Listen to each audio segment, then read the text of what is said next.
Andre, what's the future of trucks?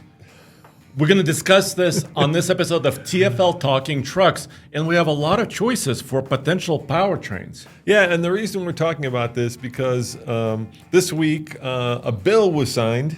Yes. Allocating billions of dollars, Andre, billions of dollars to actually create a network of hydrogen stations. Yes. Across California. And all other states, too. Yeah, across Colorado as well, for potentially commercial use. But finally, we're getting to the point where maybe hydrogen will become a viable source. So we've got 8 ways of powering trucks, and we're going to go through all 8 of them and kind of decide what the future is. Now, this bill that was signed, it's for commercial vehicles, right? Yeah, so it's basically federal aid or federal grant package that states can apply for, and many states did apply for. And we know at least that California is getting $1.2 billion of this package out of $7 billion. So there's more money that some other states can get as a part of this. But I don't think, Roman, it's going to be one fuel solution. And that's why we're doing this episode, right? Because it's not going to be one silver bullet to hit everything. Yeah, and in Colorado, where I just talked to the head of the Colorado Hydrogen Network, and we're getting, hopefully, by the end of 2025, 3 stations. So he told me we're going to get hopefully one in Pueblo, one in Denver, and one in Fort Collins, basically along the I-25 corridor. Interesting. Yeah. But that's still a small amount. Oh, sure. 3 stations in an entire state, that's minuscule. So before we dive deep into this, Andre, let's kind of talk about hydrogen. And I'm going to use a dirty word here, which a lot of you aren't going to like, but hydrogen-powered cars are electric cars. And hydrogen-powered trucks are electric trucks. I mean, they're electric. Okay. But they have a few... Not all of them. We'll get to I want to talk about potentially burning hydrogen. Yeah, that's also... But for the most part, they're electric vehicles. Yes. And the way that it works in both big rigs... I don't think there's any small rigs and cars, is that basically instead of putting gasoline into your truck, you would put hydrogen, and the hydrogen would be compressed, so it's under extreme pressure, crazy extreme pressure, in fact, because you want to get as much of it in there as possible, because hydrogen doesn't have the same caloric density as gasoline, so you need more of it to go further than with gasoline. And then here's the tricky part. The hydrogen goes through a fuel cell. Yeah, which is a fancy chemical reaction, really. Yeah. Where it's combining the oxygen that we all breathe in the air with the hydrogen that's compressed in your tank. And that combination creates electricity in the fuel cell. And water. And water is another byproduct. Yeah, and so the water comes out of the fuel cell. And then this is the part you may not like, but the electricity goes into a battery, which is then used to power an electric motor, which drives a truck. Yes. And why do you need a battery, Roman, for this? Well, because you need more energy than you can get out of the fuel cell. You need a buffer, right? Because the fuel cell may take a second or several seconds or some time to spool up, so to speak. There's nothing spinning in it, but in order to come online, it takes time. Yeah, we've actually driven a bunch of electric hydrogen cars here in Colorado. So we had the Mirai, we had the Nexo, and the manufacturer sent them to us. And we actually took, I believe, the Nexo up Mount... Pikes Peak? Pikes Peak, yeah. We took it up Pikes Peak. And the funny thing about that vehicle is, I think this is true with all fuel cells, is when you floor it, what happens is it's almost like the turbos of old. There's a little bit of time because there's some power in the battery, so the battery kind of is giving you power. And then it takes a little bit of time, and when I say a little bit, it's like seconds for the fuel cell to come online. You can actually feel it. It's kind of like there's almost like this. You almost have a sense of boost coming on, and then the fuel cell starts to come online, generate electricity, and then if you're really going up a mountain, water is pouring like crazy out the back. Hey, podcast listeners and TFL Talk viewers. I wanted to take a minute to talk to you about a quick and simple way to sell your car or truck with the help of our new partner, HighRoad. With HighRoad's online portal, you enter your vehicle's VIN number or plate, mileage, and zip code, and you'll get competing offers from several qualified dealers in your area within seconds. You pick the best deal offered and follow through with the dealer to sell your vehicle. No more managing scammy emails from buyers on Craigslist or Facebook Marketplace. No more time wasted on no-show buyers. No bait and switch with a "will you take a check" excuse from sketchy buyers. Now keep in mind, these offers will be for trade-in values of your vehicle. If you want to go through the hassle of getting more for your vehicle, that's up to you. But if you want to sell your vehicle hassle-free and fast, go to tfltruck.com and click Sell Your Truck in the navigation menu. Or click on the High Road ad at the bottom of the website if you're on mobile, or click on the column if you're on a desktop. High Road makes it easy, and we like easy. Now the reverse of that is the way you take hydrogen the way you make hydrogen is you take electricity, Energy, again. and then you take water, right? H2O. You could split it, yeah. And you separate the H from the from the 2O, Yeah. and that's how you create hydrogen, but it all takes energy. Yeah. So I recently was at the Toyota facility in California, Yep. where they invited TFL to see what Toyota is up to. And Toyota is actually investing pretty heavily into hydrogen right now. They have an entire center, a technology center near Los Angeles. And primarily right now they're focused on two things. Like you said in the beginning, commercial usage, so big trucks, for example, like semi Class 8s, and also port operations. So they import still a lot of vehicles from Japan, for example, things like Forerunners, Land Cruisers, Sure. Lexus vehicles. Yeah, a lot of vehicles come into the port of Los Angeles. On they're called ro-ro boats, roll-on, roll-off boats. They can hold thousands of cars, but the problem then becomes that you have these trucks that need to move them from the port to the hub, the other trucks. the other trucks, which aren't in the port, that actually distribute them throughout the entire United States. And here's a little insider knowledge for all of you Toyota fans.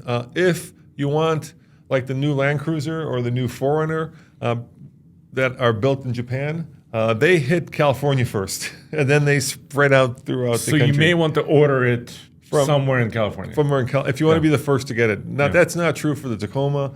That's built in Mexico. Not true for the Tundra. That's built in San Antonio. But if you want any of the Japanese-built cars, they will come to California first. So if you want to be the first with the newest and greatest, let's say, Forerunner or Land Cruiser, it's kind of late for that now. They've kind of made it throughout the entire country. Or Lexus GX, get them in California. So I quizzed Toyota when I was there because there's a lot of controversy about hydrogen, right? Because a lot of people are saying, well, that's nice if your fuel cell truck is running on electricity, right, and fuel cell. But how do you create hydrogen, right? That's the question. Well, this is the thing, yeah. Yeah, and I asked Toyota this, and so they at least have one solution, right? So their facility, I believe it's at Long Beach Port. I mean, let's face it. If you're making hydrogen and you're doing it because you've got a coal-powered power plant, that's the wrong way to do it. Somewhere in California, you're not actually helping, with the amount of carbon that's being dumped into the atmosphere. So they're using natural gas to power this facility that creates hydrogen. And then I asked further. I pushed them further. I'm like, where are you getting natural gas from? And they said the natural gas is created for this particular facility from food waste. Oh. So the food waste facility that's, digesting, whatever waste there is, it's actually creating natural gas. Here's another thing I recently learned, another tip. What? Natural gas is really methane. Yes. But they rebranded it so it sounds better. It's natural gas. Right, so the food waste is creating methane. Okay. And same thing with fracking, right? Yes. Right? We have a lot of fracking here in Colorado. When you drive by, you'll see these big plumes of fire, and that's basically the methane that's being burned off from the fracking process. And you could use that and boil water, which is what I think Bill Gates is doing that in either Wyoming or Montana, where he's taking that and then basically using that as a source of energy to then create electricity to then power giant computer centers that are right next to the fracking or oil extraction facilities. So you're using basically the methane gas that would normally just burned off to create electricity to power computers to go mine for crypto or whatever that. Or AI. Whatever they're doing with those computers. So, but that's really important to talk about, right? Because if the goal is we could also argue, what's the best way to power a pickup truck or a truck, diesel, electricity, or hybrid. or And hydrogen. we'll get to that. Yeah, but it's important to know where the energy comes from, right? Because if we may not be solving the problem we want to solve. So that's what I quizzed them So about. let's talk about. So obviously, I shouldn't say obviously, but countries like Japan and Korea that don't have a lot of natural energy are really, gung ho, are really doubling and tripling down on hydrogen because it's something you can create. So you can have a wind farm, right? Or a solar farm. Or nuclear, Yes. and you could take water and then create hydrogen. So it makes Japan and Korea self-sufficient in that regard, so they don't have to depend on, the United States for oil. And that's why the most unsuccessful, and it is true, the most unsuccessful cars in the last 5 years have been hydrogen cars. So it's the Mirai, which is now in second generation with Toyota, and it's the Nexo, which went away, I think, last year in 2023. By the way, GM's been investing in hydrogen also. Yeah. Remember, I went to check out the ZH2. Remember? Yeah, it's a military pickup. Yeah. Military truck. If you've been following TFL, This was years ago. this was years ago. Yeah. Yeah. So they took at that time a Colorado and converted it to a fuel cell because there's a whole bunch of upsize the fuel cells. First and foremost, when I was in the Springs at what's the base there? It's Fort Carson. I was at Fort Carson, and they were doing this presentation for us about their fuel cell powered pickup. And they said one of the things that is great about it is it's super quiet, so you can sneak up on the enemy. And then the thing came driving up behind us, and we had no clue. All you hear is a tire noise and the wheel noise, but there's no engine.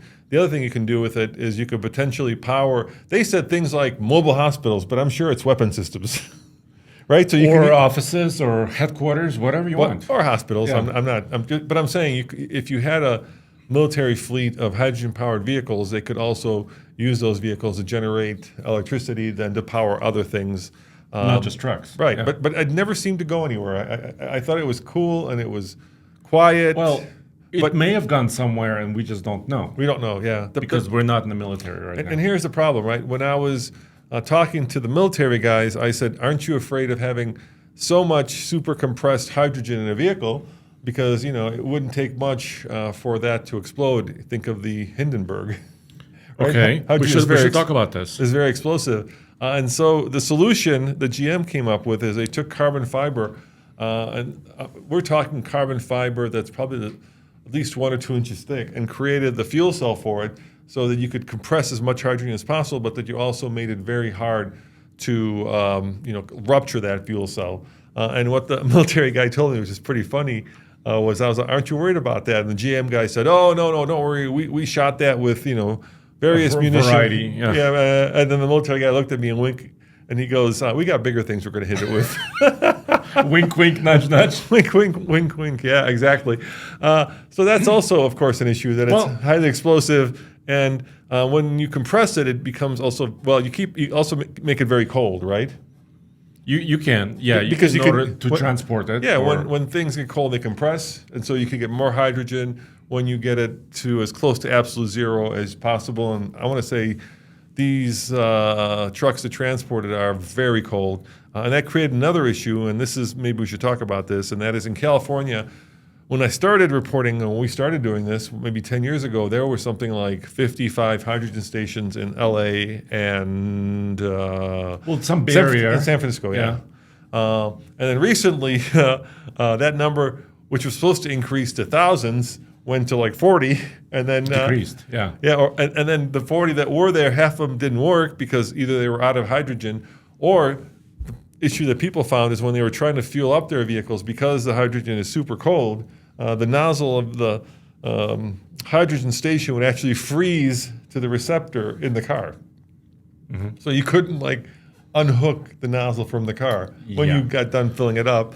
And recently Shell announced that they were actually walking away from the hydrogen stations in California. So I don't know how many are left, but it's not a lot. But the good news is if you want to use first generation Mirai, you can pick those things up for $5,000 to $10,000 all day long. If you can fuel them.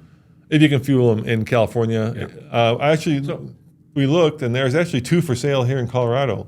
A brand new Mirai, which is I think $65,000, and a used one, which I don't, the website said call for details. I always love that, Andre, when it says call for details. call for detail. Here's a hint, guys. If the website says call for details, Don't call. please don't. Yeah, it's a scam or it's some kind of a dealer trick, right? They're just trying to get you to call them, and then they'll sell you another vehicle or some something crap else. like that. So the second I see call for price, I'm like, I give him my non real middle finger in my head and immediately hang up the phone.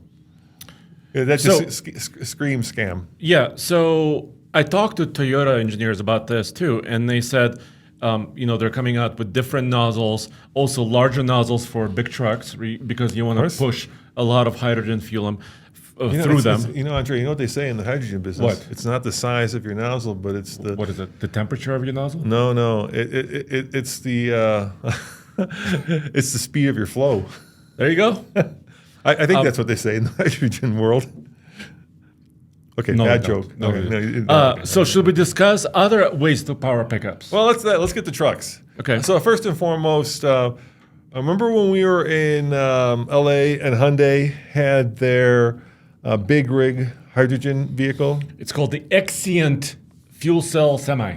And trucks are actually great for hydrogen because unlike a car, so like the Mirai, I think, and the Nexo, I think they have up to 3, if I remember now. It's been a while since we drove that. So the new Mirai has 3 tanks. 3 tanks. And there's different sizes. And they're different sizes, and it takes up a lot of room. So Yeah. once again, because of this issue with hydrogen not having as much caloric energy as gasoline, you have to have a lot of it that's super compressed, and so you need a lot of space. So it takes up space. But in a truck, that doesn't matter. Because you have space. You have space. Like Yeah. behind the cab, you can put this giant, basically they're cylindrical containers, and just store it behind the cab. And this is what Hyundai did. And when we were talking to the guys at Hyundai, they said that they've got a fleet of these running around in Switzerland. Remember that? Yeah, and they've done like at least 1 million miles. Yeah. Maybe more. And they said that the drivers actually prefer hydrogen to diesel. Do you remember why? Well, this is a conversation that extends just beyond hydrogen a little bit because electric semi-trucks are quiet. Yes. And there's not as much vibration.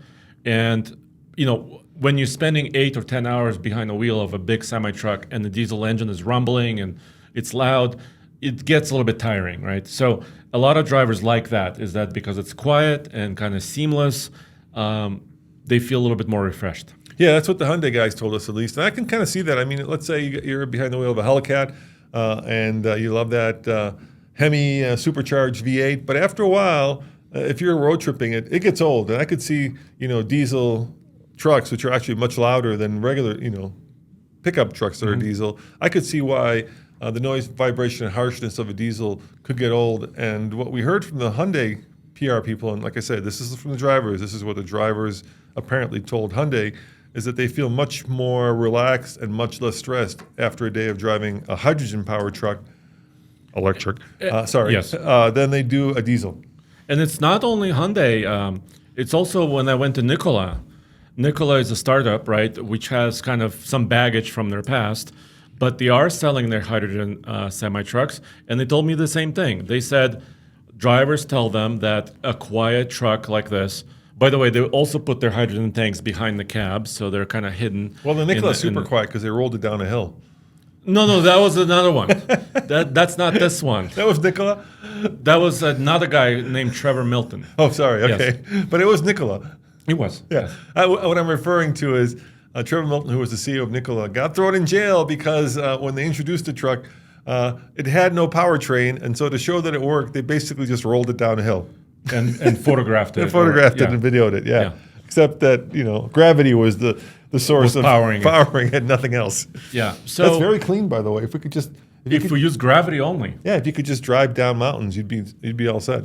Yeah. And so, of course, other companies like Honda, Toyota, Nikola, so they're investing a lot of kind of cycles and money and energy into this technology. FCEV, what does that stand for? Fuel Cell Electric Vehicle. Oh, okay. That's good to know. FCEV. Yeah. So okay. So let's talk about pickup trucks, which is probably what you guys are most interested in. That's what I want to know. Yeah, and we'll kind of talk about what we know that's coming, what's on the horizon. And as you know, Ford just announced that they're going to build an additional 100,000 Super Duties or the capacity for that. But let's start with good old gas. Yes. That's not going anywhere, is it? I don't think so, Yeah. at least for a while. So we're living in a cool time because the gasoline internal combustion and diesel internal combustion is really at a high state right now, right? They've been around for decades and decades, and they've been refined. So GM, Ford, Ram, Toyota, Nissan, they all have really great engines. Yeah. And investing still into gasoline power. But one thing that is certainly happening in the gasoline world, and this started a while ago, is we're going from larger displacement V8s to smaller displacement, either 6-cylinder, turbocharged, or even turbocharged 4-cylinders like the Tacoma. And so Ford started that with the 3.5-liter EcoBoost a while ago, but now we're seeing that with all the manufacturers. So obviously the latest Tacoma is a 4-cylinder turbo, Tundra 6-cylinder turbo. Now we've got the Hurricane straight 6 from Stellantis. Yep. Yeah, and that's the trend. And at least in the Ram 1500s, there's no more V8 at all. And then like Nissan gone, V8 Nissan gone. on, yeah. But the new Armada, which is related to the Nissan Titan, is also going to turbocharged power. Small displacement. I think 3.5-liter V6. An Infinity version of that An as well. Infinity version yeah. of it. So it is downsizing. It's not all good news, right? Because with downsizing and turbocharging engines, you get a lot of torque and power, but efficiency struggles. still. Yeah, Eco or Boost. Yeah, you cannot really have a lot of efficiency from those engines. Yeah, the promise of EcoBoost was never quite what it was set out to be, right? So when Ford first came out with the EcoBoost, they basically said the power of a 8-cylinder with the economy of a 6-cylinder. But if you get into those turbos, it's the economy of an 8-cylinder. It is. Yeah, and I own a Chevy Colorado turbocharged, 4-cylinder, and lifetime efficiency is 20 mpg. Now, for those of you who are worried about losing your V8 trucks, GM has said that they will continue with another generation of the small block V8. Of the small block V8. You can still get the 5.3 and the 6.2 in any of the GM products, full-size trucks. Or, if you want to go bigger, you can get the 6.6, and is that the new one in the? That's the heavy-duty engine, yeah. Yeah, heavy-duty. And also the new Escalade still has a supercharged V8. Yeah. For 2025 and beyond potentially. So and Ford has not said they're killing the Coyote, the 5.0. Yeah, they haven't announced any timeline for the 5-liter, so that's still available. And I think they never published percentages of how many trucks they sell with the V8, but I think Ford is still doing about 10%. That's my kind of gut feeling about it after listening to a lot of industry people. So still a lot of V8 engines are being sold. Yeah, and unfortunately, the TRX, that's gone. The new RHO is going to be turbocharged. But it's a with 6-cylinder. A small engine, with yeah. a smaller 3-liter. And are we missing anybody in that world? Nissan's gone. Well, Toyota is all turbos, all turbos all the time, yeah. Or hybrids, which is another topic we'll touch on in a second. But so yes, the V8s are probably going the way of the Dodo in the next... But slowly, 10 to 20 years. But the good news is, and we can now move on to diesels, is that diesels have found their way down from the heavy duties into the full-size trucks. Yeah. So, for example, GM is still using it, and very successfully. Their 3-liter Duramax is an excellent engine. We've talked about it. We've tested it towing and efficiency-wise and acceleration-wise. It's pretty good. You and I just drove a ZR2 with a 3-liter Duramax. That's really great engine. But, of course, heavy-duty trucks, diesel is king still right now. And we know that there's another generation of Cummins coming for the Ram, which will be out next year. So diesel continues to be the king of HD trucks and Super Duties. Yeah, Power Stroke is not going away anytime soon. I think they sell something crazy like 75% of all Super Duties are diesel. GM, once again, 80% or maybe 85% of all heavy-duty trucks for GM are diesel. So this technology is not going to go away anytime soon. At least not in the next, let's say, 10 to 20 years. Yeah. So if you guys are out there worried that somebody's going to take your diesel out of your cold, dead hands, I think you're being a little premature. It may happen eventually, but it's hard to not the next decade. It's hard to be diesel for long moving heavy things. Yeah, stuff across the country, and so there is hybridization coming to trucks, and the first one will be what, Andre? Well, we already have it. I mean, the F-150 hybrid. Yes. We'll talk about heavy duties in a second. Yes. So let's talk about hybrid, because we talked about downsizing of engines and efficiency that's not totally there. But the way you add efficiency to that engine is to introduce an electric motor, like they did with the F-150 hybrid. GM is kind of talking about it. Toyota is doing it. The Tundra is a hybrid. Tacoma is a hybrid now. And then we have news that Ford Super Duty may be a hybrid as well. Makes sense for a couple of reasons. So let's start with what you just said, which is the Ford F-150 hybrid, which you owned actually. I did for 2 years. I Yeah. had. So what you can do with electrification, and the Tundra, of course, is also hybrid, and then the Tacoma is now becoming a hybrid. But what you can do is you can do one of two things. You can make it more fuel efficient, or you can make it more torquey. And Toyota has decided to make it more torquey. So basically, the electric motor fills in all those places where you would normally not have as much torque. Let's say you're starting out and you haven't gotten high enough into the rev band yet to have a lot of torque. Or shifting gears or something Or else. in between shifting Yeah. gears. And the other thing you get when you get a hybrid is, and this is probably one of the best parts of the Ford EcoBoost hybrid, and that is the ability to power a lot of things. It's your power export, your inverter system. We actually one of our videos powered a house with it. We also charged an electric car while towing it in an F-150 hybrid. So you could drive, you could tow, and charge something at the same time. And these are, of course, not main use cases, but think about it at a job site. Campsite, Yeah. racetrack. I was just talking to Alex from our team. He goes, takes a motorcycle to the track. He needs a heater. He needs, heating blankets for tires. He needs an air compressor. All those things you could run using a hybrid. Yeah, so like if you've got the typical, 400 watt plug that you get in many vehicles, that's not going to power a lot. That's not going to power anything that needs, like a circular saw. That's not going to even turn that circular saw. No, you could power like a laptop. You could charge a drill. Right, but you won't. You certainly won't power a hairdryer even. It just takes too much power. But with the EcoBoost, you've got how much? 7.2? 7.2 kilowatts. Yeah, that's a lot of power, guys. Yeah. So we even welded off of it. Yeah. You could weld off of it. So I think hybrid power makes a lot of sense. So far, we've only seen it with gas engines. So Roman, we have a lot of questions out there, even on our Patreon page, patreon.com/TFLcar. By the way, we're publishing a lot more to that page, right? And a lot more early access videos. Behind the scenes videos. Yeah, and then we're doing our first Zoom for the $10 patrons that they can actually directly talk to us. So if you want to join that, where would you go? Click on the link below, I think. Yeah, patreon.com/TFLcar to join the Patreon page, and then we can communicate there. And also, we answer questions directly, like you said. Yeah. So this time we're going to do it through Zoom. How cool is that? Uh-huh. We can actually get to meet those people. That'll be in so real much time. fun. Yeah. Yeah. But a lot of people ask us, what about diesel hybrid, Roman? What about diesel hybrid, Andre? Why aren't we seeing a ton of diesel hybrids in trucks? That's an interesting question because diesel ultimately is the best generator. Yeah, because it could run low RPM, right, consistently. High torque, yeah. And it could generate electricity. Yeah. I don't Here's know. my take on it. Okay. Diesel technology is already expensive. You have DPF, you have DEF systems, you have particulate filters, you have turbochargers. All that tech is already expensive.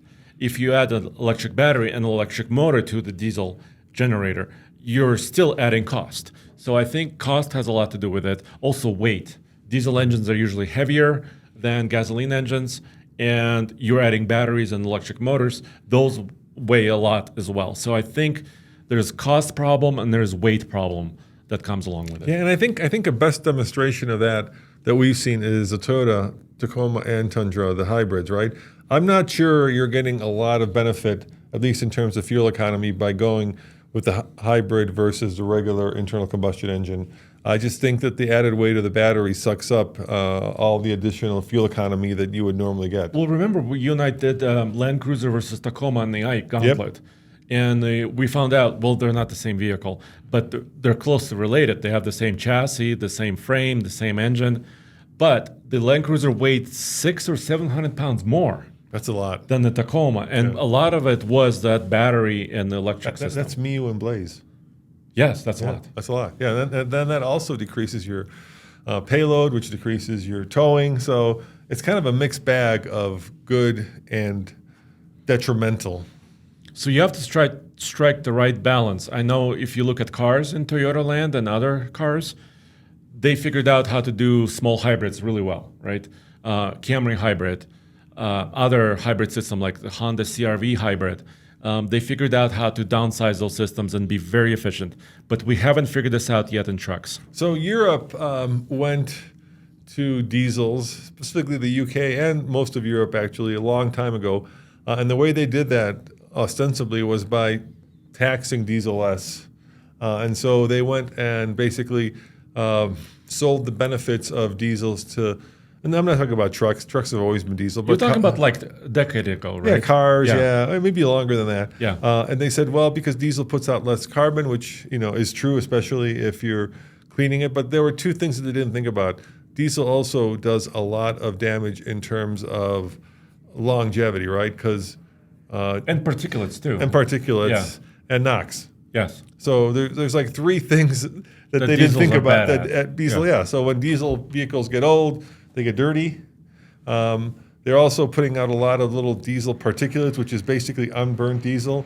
And it goes, you can breathe it in, it goes in your lungs. Yeah, and so like what used to happen, and I've read studies about this, is places like islands in the Caribbean never had any asthma, but those diesel particulates are really good at gleaming onto little pollens in the air, and then those pollens get swept across the ocean, and then they go into your lungs because those particulates are heavy and they get deeply embedded in your lungs, and now we're seeing asthma, not just in a small percentage of the population, but in a very large. And a lot of the experts are blaming diesel because of that. So, like I said, there are issues with diesel that go beyond just rolling coal. And if you guys are out there rolling coal and you think that's cool, I hope you think that lung cancer is cool, because diesel has a nasty way of turning into lung cancer with long enough exposure. I don't get it. I guess when I was young, I liked the idea of crap coming out of my exhaust and me making my mark on the world. But it's a really stupid way to do it, and a really obnoxious. And forget about. I was driving behind the guy who started rolling coal. I couldn't see where I was driving. I could have taken him out. I could have taken out a pedestrian. I could have taken out. It's just really asinine and stupid. And I know all of you guys out there are like, it's my truck. I can do what I want with it. But it's our air, right? You don't own the air, and it's air that I want to breathe, and it's a road that I want to drive. And I guess you don't care about your family or your kids or your wife or your daughters because cancer's not happy. And also, as Gail Banks would say, Roman, if you're blowing diesel smoke, you're wasting power.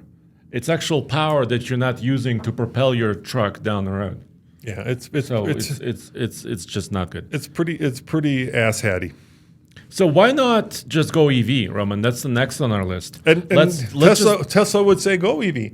Let's just go all EV. No, forget hybrids, forget hydrogen, forget all this junk. Just go EV. Yeah, and there's an argument to be made that why would you want to use energy to create hydrogen to power a fuel cell than to make energy via the fuel cell that's electric? That's what Musk would say, right? Just plug the damn thing into the grid initially. Well, there are some downsides to it, as we have found out, especially for trucks. So the current state of the world, right, is that batteries are good, but they're not good enough for trucks because power density. You talked about your caloric value or your thermal value of a fuel, and the current batteries.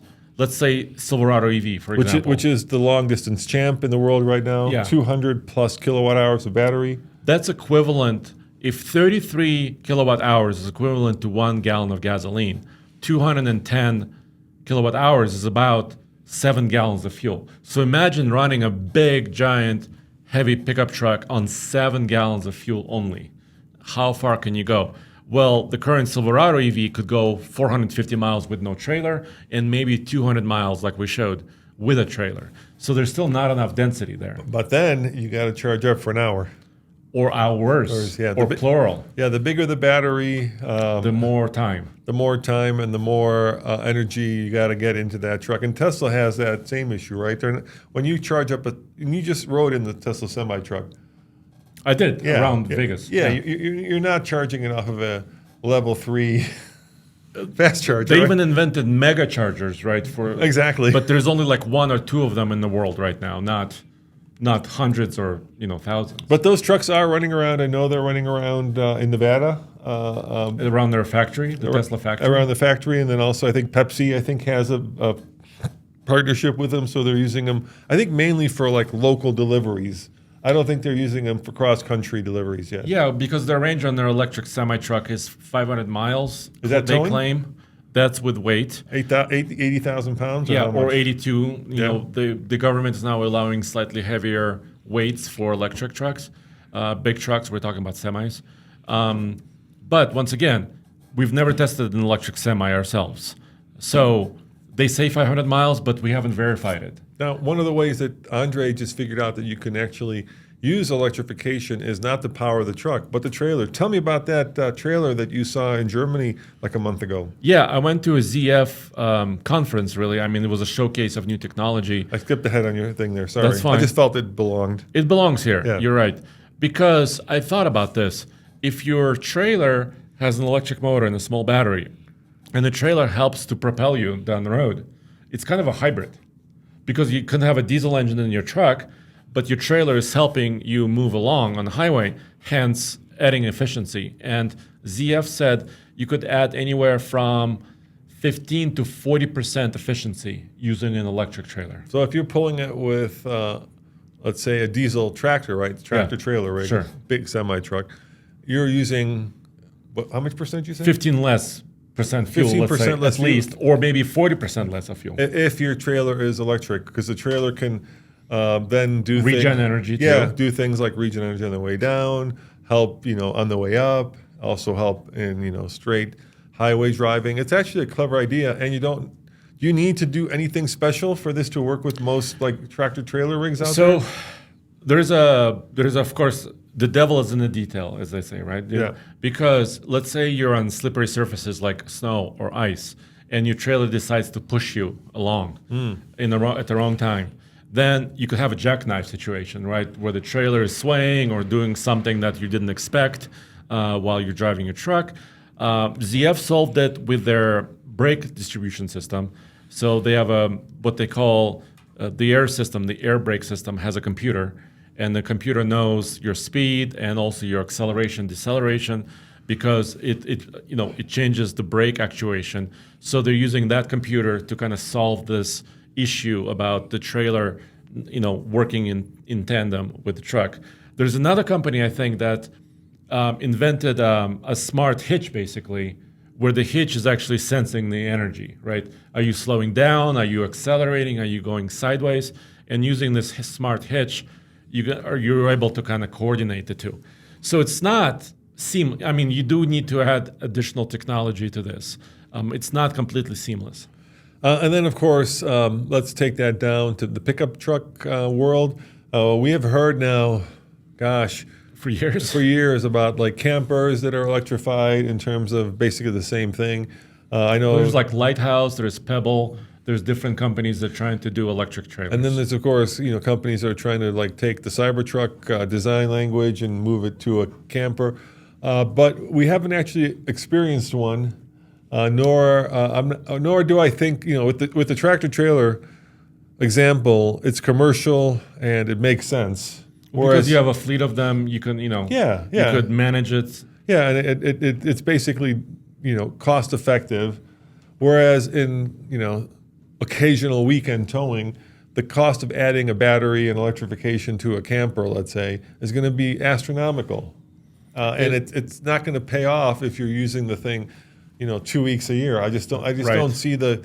I don't look. We for Camper Corner, we do that every year, right? We go and we review campers, and the one thing I think that a lot of people are when we're buying a camper is price sensitive, and when all of a sudden you're adding tens of thousands of dollars to have batteries and motors. They have batteries and motors, and then getting maybe a third or a 50% more range. It just doesn't seem like the equation is worth it.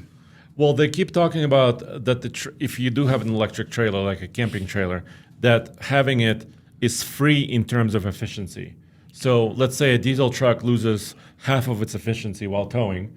If you were towing an electric trailer, you could kind of cancel out and maintain your efficiency because your trailer is helping you. All right, so game that out for me. So you're out Okay. there, you and your lovely wife Yes. are out there with, let's say you take the Cybertruck and they invent an electric boat trailer. Yes. Yeah, right, because you got like a I got to 6,000 tow pound. it. Yes. So you're towing it to Lake Havasu. Yes.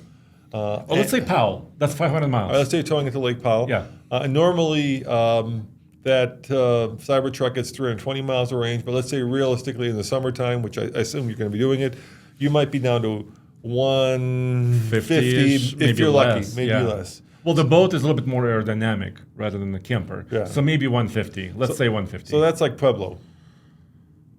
Yes, or I won't be able to make it to Grand Junction at that rate. No, all right. So let's say you make it to Beaver Creek.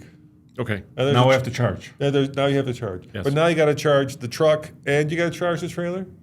You got to how do you do that? You go to that supercharger and on one side you plug in the truck to the supercharger, and on the other one, because that Shell station there has both superchargers and Electrify America, you plug in the charger into the EA.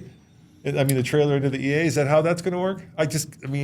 Explain this to me, Andre. I don't know how you get past Beaver Creek. First of all, the idea is, Roman, you leave your house with both fully charged. Right, but you're gonna kill the battery on the trailer too. But you're not going 150 miles. You're going now 300 miles because technically the trailer is supposed to be free. It's supposed to be helping you. So all right, now you're getting, let's say now you get gain, to Grand Junction then. and now I'm fully depleted. Yeah. My trailer is empty. My truck is empty. empty. Yeah, That's a problem. yeah. Now I have to stay there overnight. I don't- No, I don't have to stay. You have to charge for like an hour or two So you go charge up the Cybertruck, which is going to take like 45 minutes, and then you got to find an EA station, for the trailer. back the boat up to it, and plug in the trailer. Plug that in, and also wait maybe an hour. So that's still not a good Could a better scenario. solution be, when you buy the Cybertruck, Tesla has engineered like an additional battery pack that you can put in the back. Yeah, but Can you're you use the losing bed space. Can you use my point is, can you use the trailer battery as a supplement to the truck battery, and then you just have to fill up one battery versus two? Does that make sense? But then you're only if you only fill up one, you're only gonna go 300 miles, and then you're back to square one. It's a problem of battery and also charging network for sure. All right. Well, let's move on. Range extenders. What do you got for that? All right. So Ram told us that they're coming out with something called Ram Charger. Yes. Which is an electrified truck. So it has two electric motors, one in the front, one in the rear. It has a smallish battery, which could be around like 98 or 100 kilowatt hours. And then you have a V6, a Pentastar engine, a gasoline V6 that's being used as a generator to push the more electricity into that battery, basically range extending. And Ram claims that the Ram Charger will go 90 miles, almost 700 miles on a single charge, and also a full tank. So you own a range extended car, one of the few, right? And so, Yes. So tell me, what's the car and what's it like to live with a car with a range extender? We bought, actually, TFL first owned it, and then my wife and I purchased 2014 BMW i3 Rex. And that's got, it's got a pretty small battery. How many kilowatts? Oh gosh, it's like 20 kilowatt hours. So you can get maybe 70 miles on a charge? Yeah, 70 to 75. It's less in the winter. Yeah. My wife drives it mostly. She sees a decrease in range in the winter for sure. She sees a decrease. And then when you run out of that battery, there's a little Kimco 600cc engine that's hidden underneath, like the driver's side rear. And that thing kicks on, and then that basically charges up the battery. How does that work? I mean, I know how it works, but how does it work in terms of real world use? Real life. Yeah. So if you forget to turn your generator on until you're very, very low power, you don't have enough energy to drive fast. That's an issue. You experienced it, right? You drove up I-70. And I ran out of power in Georgetown. And you thought your range extender would propel you further, but the range extender cannot generate enough electricity to keep pushing you down the highway. It's a highway speed. Especially when you're going up. You could probably do it if you're going on a straight road. But going up that very steep section of highway from Georgetown to Loveland Pass, Dude, I was doing 25 miles an hour, and that is freaking dangerous. So this happened on the highway. This happened to my daughter recently. We went to Mr. Chuck's wedding. Yeah, remember this? Yeah, I remember. Yeah, I was there. And then my daughter wanted to leave early, so we had 2 cars at the wedding. A woman after my own heart. So we'll leave it at that. My daughter jumped into my wife's i3. Yeah. And she started driving. We get a phone call 20 minutes later. Dad, the car only goes 50 miles an hour. What's wrong? And what we realized is because the wedding was an hour away from our house, she ran out of battery energy. The generator kicked on, and she could only drive 50 miles an hour on the highway. So what the solution to that is to kick on the range extender sooner.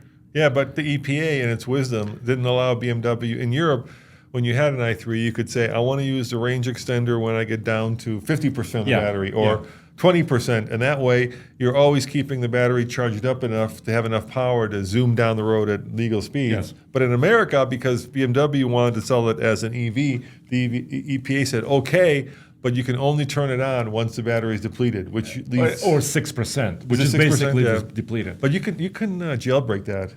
And we did jailbreak it. Yeah. So there is a jailbreak which basically turns the software into European software mode. Yeah.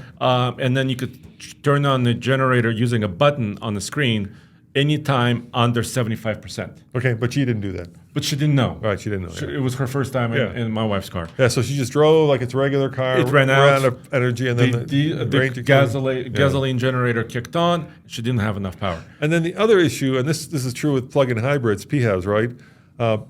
Everybody's like all hybrid crazy, and they're all PHEV crazy. And I agree, PHEV can be a stepping stone if you ever want to get to an all-electric future. And we're not taking sides here. We're just giving, hopefully, the pluses and negatives of both of these.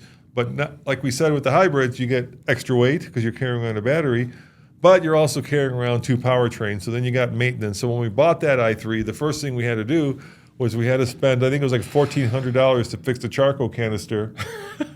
Because that's such a weird thing. Because gasoline engines have to have charcoal canisters, once again, so that the fumes don't leach into the air. Yeah. But the BMWs was, I think, choked up, and then when it does that, it doesn't allow you to turn the range extender on, which means it becomes just an electric vehicle. But the issue is you've got 2 powertrains you're carrying around. So and you have to maintain, in theory, 2 powertrains. Yeah. So I mean, this idea of the range extended EV...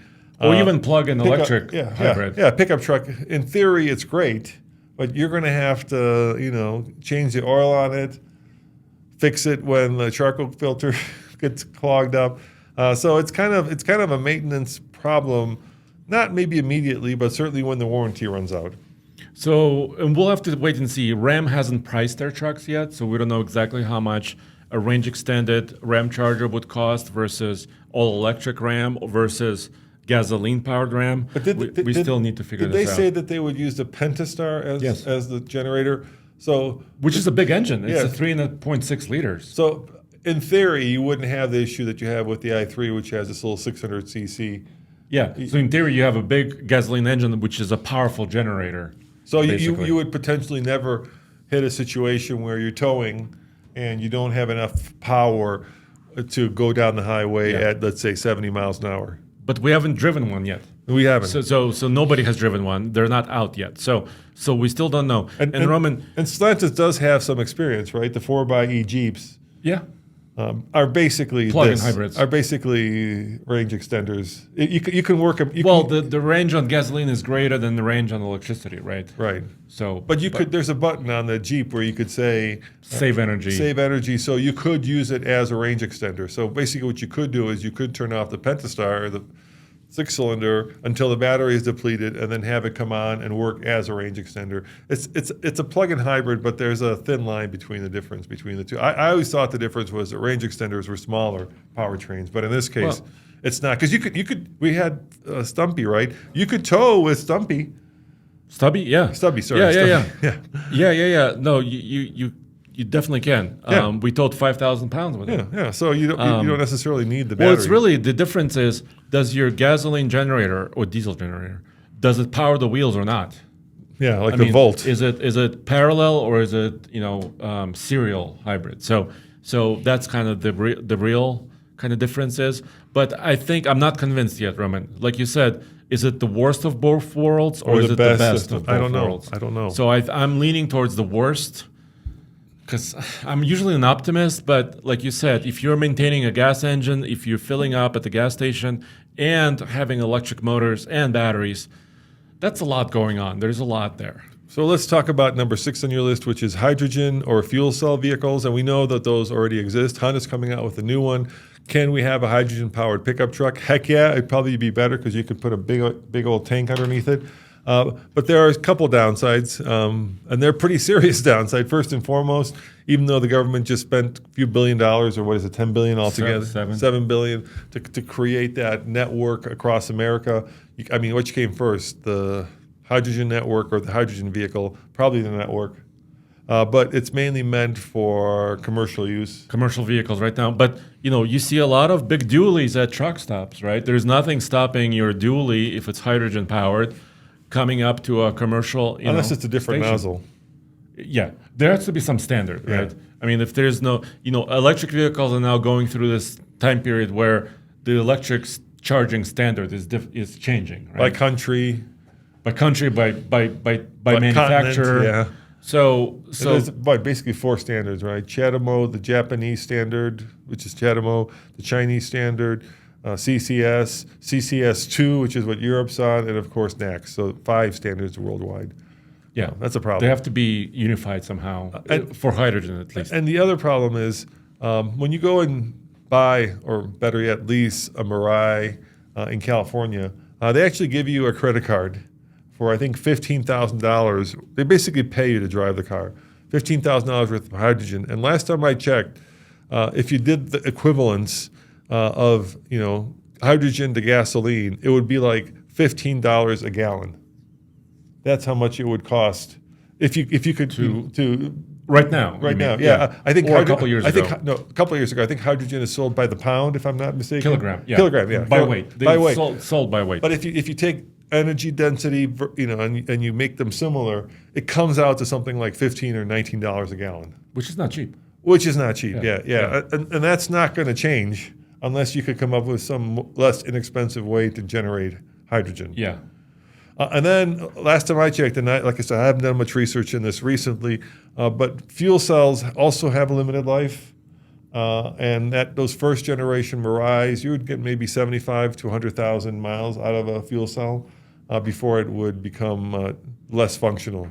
Yeah, and also Toyota, because I asked, where do you manufacture your fuel cells, at least now? And they said, this is in the US. So that was kind of pleasant and surprising for me. I'm like, yeah, so it's local. So in theory, you would need to swap out your fuel cell. Yeah, because after a certain amount of time. I'm sure that'll get better over. And Honda and GM have had a long-standing partnership. And they've gone through I want to say at this point, it's 3 or 4 generations of fuel cells. Yeah. Yeah, so they've shared technology. And so it makes sense that Honda would be introducing their fuel cell car. It's pretty ballsy of them to do that, given the fact that both the Mirai and the Nexo have been pretty much abysmal failures. And also their CR-V hydrogen fuel cell uses hydrogen fuel cell, but it's like a range extender, right? I mean, it's because it has, the electric battery to still drive the car. Yeah. So it's pretty interesting. But, will a pickup truck ever appear? I think we're still some years out from that. So remember, you and I were at CES at the Ram electric concept unveiling, remember? I remember. And the CEO of Stellantis was up there on the big stage, and he said, don't be surprised if in 5 or 10 years your heavy-duty pickups will be hydrogen. So they're also looking at hydrogen. Yeah. I mean, dude, there's so much you could do with that. If you think about it as an entrepreneur, kind of Musk-like, right? And you think to yourself, you know what? I could run that water through a filter. The problem is you can drink it, but you're not supposed to drink it because it doesn't have electrolytes, right? The water that comes out of it. But you could add those.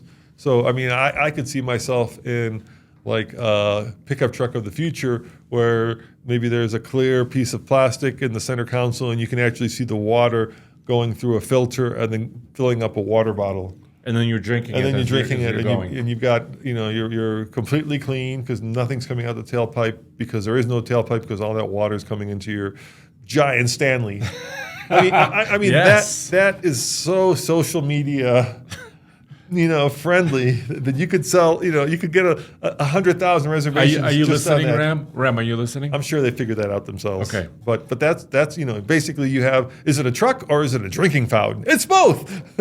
Well, also good for military, right? You talked about military. Soldiers in the middle of a desert, they need to drink water. So, or you can, if you can power the fuel, if you could power the battery with it, you could also power your house with it. yes. So Or same. your job site, your campsite, anything. Exactly, yeah. And unlike the hybrid EcoBoost, where the engine turns on, the only thing that's going to turn on at that fuel cell, and the fuel cells make this kind of weird, like it sounds like kind of a low purr of a cat. Yes. So they do make a sound. But there's another issue. Yeah, what's that? They produce heat. So another byproduct of a fuel cell is water and heat, because that's the nature of the chemical reaction, right? It's making electricity, but it is giving off heat. So you may have to have a fan to cool it down. So you may have some other noises as well. So you're saying if you're at a campsite, you may end up with Running a fan to cool off the fuel Yes. cell. Yeah, that's better than Better than a big engine. 3.5 liter throwing out exhaust out yeah. the back. Yeah. And then as we wrap this up with the last one, you've got burning Hydrogen combustion. Yeah, and I was at a Toyota program, and there were a couple journalists, and they were talking about the fact that they went to Japan, and I guess Toyota had actually built either it was a Yaris GR or Corolla GR. Yeah, it was a racing car, right? Yeah, that actually ran on hydrogen. But So- it was combusting it. It yeah, was so burning it. instead of going through a fuel cell engine and electricity, it was going right into the engine. And like gasoline, hydrogen is very combustible. Hindenburg, again, as you know. Is it Hindenburg? Yes. Yeah. So they actually had a hydrogen-powered GR, one of those two, Corolla or Yaris. But the problem is when you burn hydrogen, apparently it's very dirty burning. It's the same problem like burning diesel. It creates more pollution than like when you're running through a fuel cell and all you're But getting is water. also the density, energy density. Same problem, I yeah. think that race car you were mentioning, Yeah. the entire rear seat and cargo area Or a were a hydrogen tank. Yeah. Because you needed that much volume just to run a few laps, at the racetrack. Yeah. Yeah. So that's another problem. So I don't know. I mean, Cummins is talking about having different versions of the Cummins, right? You could have diesel, like right now. You could have gasoline, octane burning Cummins. You could have natural gas powered Cummins, or cow farts. Power your truck with cow farts. yes, or hydrogen. So I don't know. I mean, we'll have to wait and see how this turns out. But I don't like burning hydrogen. Having said that, those flex fuel vehicles, I've never seen them actually become mainstream, right? Not yet. Not yet. So we had ethanol, right?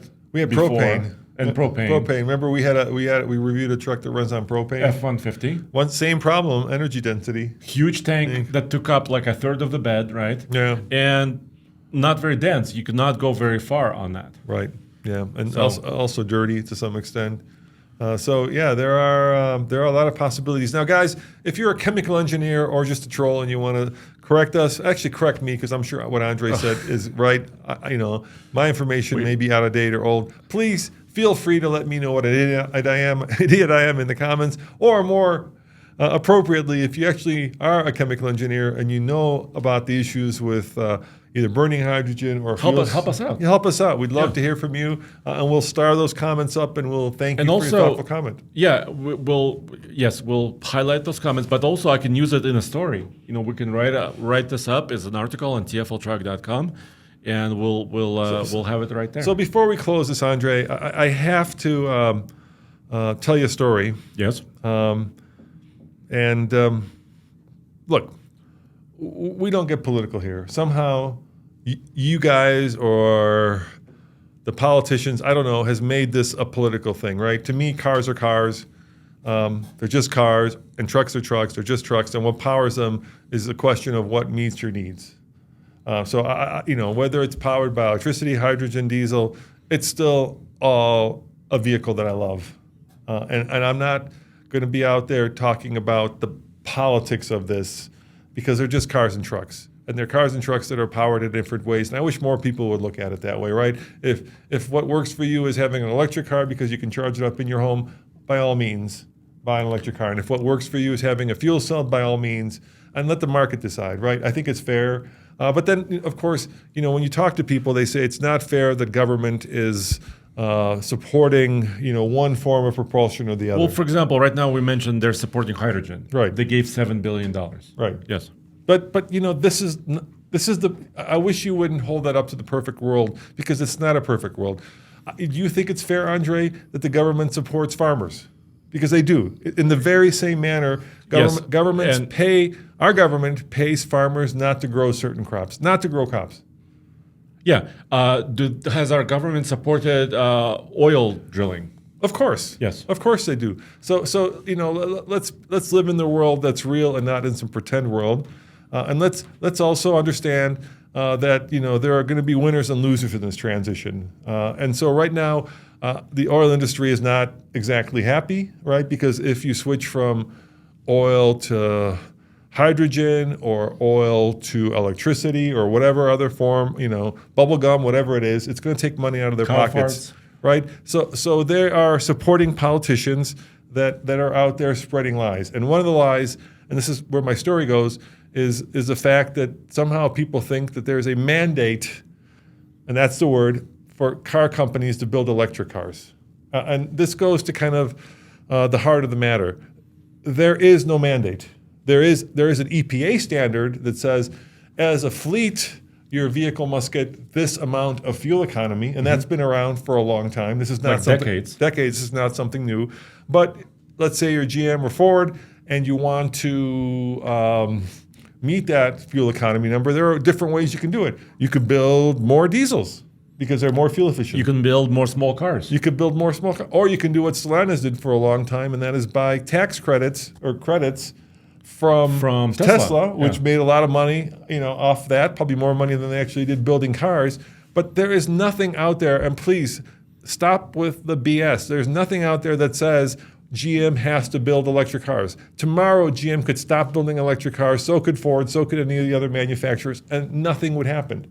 Now, it's a little bit more subtle than that, because while there is, so let's break down the subtlety, because the world isn't black and white, it's gray. But the word mandate is the wrong word. There are certainly incentives for companies to do that. Yes. And there are legislative rules and regulations. And probably the one that leads the way is California and the California, what's the California EPA? CARB. Yeah, CARB, right? And the reason for that is because California's economy is bigger than most other countries in the world. And so California's, has a lot of people, and they have a lot of pollution. And so CARB decided that, if you want to see the mountains in LA, and if you were around in the 70s, you couldn't see the mountains in LA, then they were going to put very strict fuel economy standards onto manufacturers. And because manufacturers don't necessarily want to build a specific car for California versus a car for Colorado or Illinois or wherever else you build, it's very expensive. They decided that they were going to meet those regulations. So California does set the conversation, basically. The conversation and the legislative tone of these things. And of course, California, gets a little goofy and a little crazy, right? Recently, so what happened in Europe, Andre, is they just passed, this is crazy too, this is horrible. And I'm not for regulations. Please don't get me going on regulations, because I think they're stupid. In Europe, right, we bought this Ineos, and one of the reasons we sold the Ineos is I could not stand the over speed limit warning.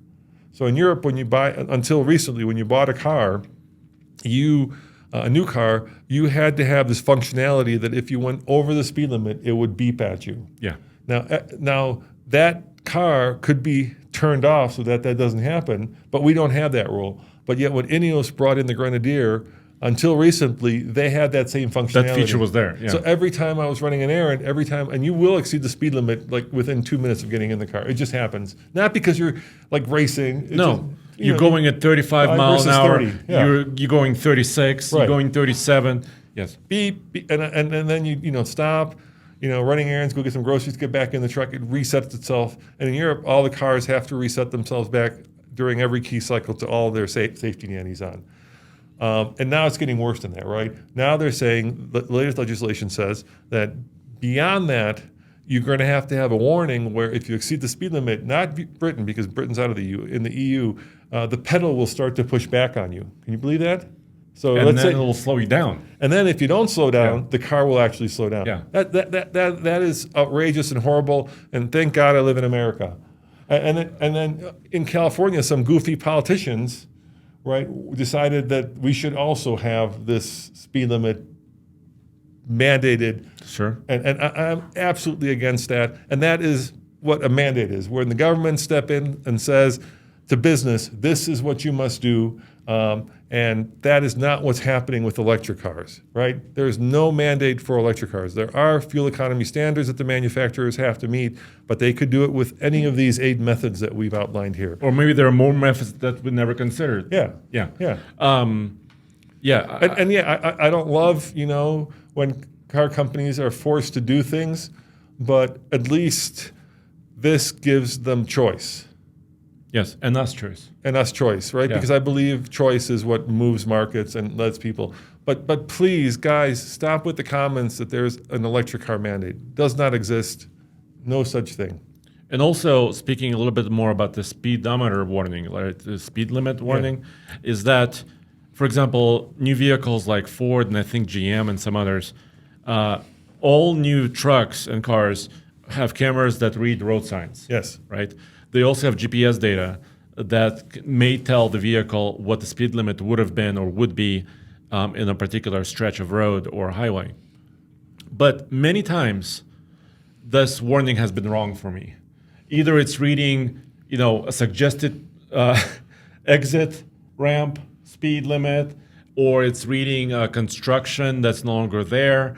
It's never perfect. You know what I'm saying? So there's always like these situations where I'm driving 75 because there's a 75 mile per hour limit on my highway, and all of a sudden my truck says, "Oh, you must drive 60 now."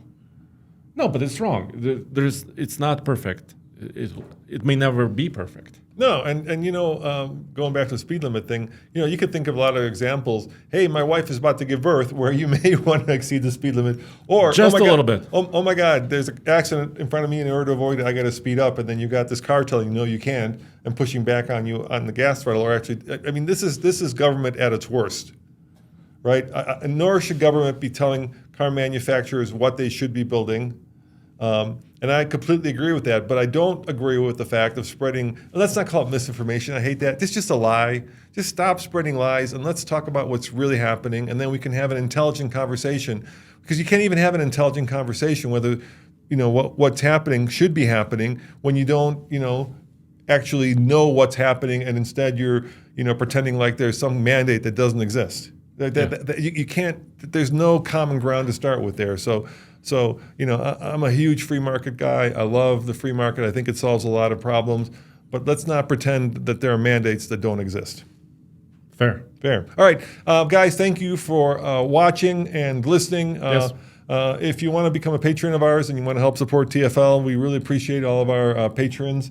And not only are we going to not only are we doing kind of behind the scenes videos for them, but if you want to talk to Andre, ask him, whether your truck is big enough and bold enough to tow that 19-foot camper. You could ask me. You can ask him in real time, and we love to answer those questions, and we'd love just to kind of chat with you guys and meet you. So that's going to be happening over at Patreon, and of course, if you love a TFL T-shirt, just click on the link below. TFLstuff.com. And sorry if I got on my what's that called when you stand up on a Soapbox? Yeah, soapbox. Thank you, Andre. Sorry if I got up on my Where did the soapbox. soapbox thing start? I don't know. I just not only got on it, but I jumped up and down on it. So I apologize if you guys hate Roman rants. If you like them, well, thank you. But if you don't, come back next time anyway. All right, there you go. Ciao. Bye. All right, thank you.